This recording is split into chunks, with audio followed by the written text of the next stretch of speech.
ဆရာရဲ့ကျမတို့ဒီတိန်သားလုံးအလုပ်လုပ်နေတာအကျွေးရကြည်တယ်လည်းမရှိဘူးအတိုးပဲဆက်ကတာအရင်ကဒါပဲအဲ့တော့အကျွေးအမြန်ကြည်နဲ့ဆရာရဲ့ဘာရေတာချင်းရင်ကောင်းမလဲအဲ့မျိုးရေတာရှိလားဆရာလို့မေးပြီးတော့ကတောင်းတဲ့လူတွေအများကြီးဖြစ်လာပါတယ်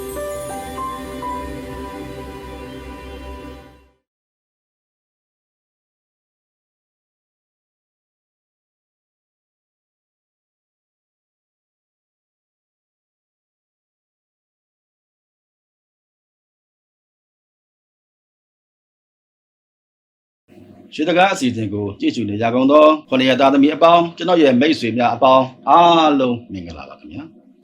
အဘမင်းသင်္ခါနဲ့ဆရာဇီယောနီတို့ပြောပြခဲ့ပြီးသောဂမ်ဘီဒရေတံများထဲမှာမိမိတို့အကျိုးထူးစေမဲ့ရှိစေမဲ့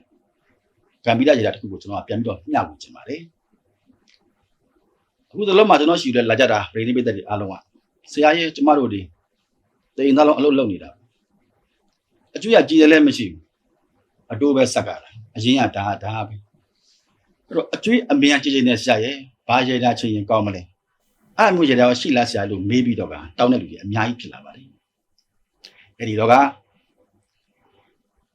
အကျွေးတွေအမြန်ကြည်အောင်ဆိုလို့ရှိရင်တော့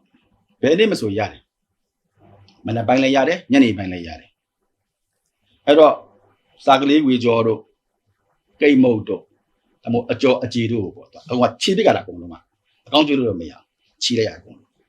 တော့အကျော်ဆိုလဲခြေပလိုက်ပေါ့ကိတ်မုတ်ဆိုလဲခြေပလိုက်ပေါ့ခြေလို့ရှိရင် तू ကစက်ကူတရက်ပေါ်မှာဒါမှမဟုတ်ဖက်တရက်ပေါ်တင်ပြီးတော့လမ်းမှာတွေ့တဲ့ခွေးကိုကျွေးရတယ်သူလမ်းတွေ့တဲ့ခွေးကိုကျွေးရတာနော်ဒီအဲ့ဒီကိုကျွေးတဲ့အကြည်တွေပေါ့ဗျာမုတ်အကြည်တွေကိုခွေးစားနေလိမ့်မယ်အဲ့ဒါကိုခွေးစားတာကိုကကြည်နေပြီးတော့ငါမှရှိတဲ့အကျွေးတွေအမြန်ဆုံးကြေပါစေလို့ဆုတောင်းပေးရပါတယ်ခင်ဗျာအဲ့တော့အကြည်တွေကျွေးတော့အကျွေးတွေကြေတာပေါ့ဗျာသူပြောတဲ့ရေရာကိုလည်းမိတ်ဆွေအပေါင်းအသုံးပြုပြီးတော့အကျိုးထုတ်ကြကြည့်အမြန်ဆုံးအကျွေးတွေကြေကြပါသေးဗျာစိတ်ဤချမ်းသာခြင်းကိုယ်ဤကျမ်းမာခြင်းနဲ့လည်းပြည့်စုံကြပါစေခင်ဗျာ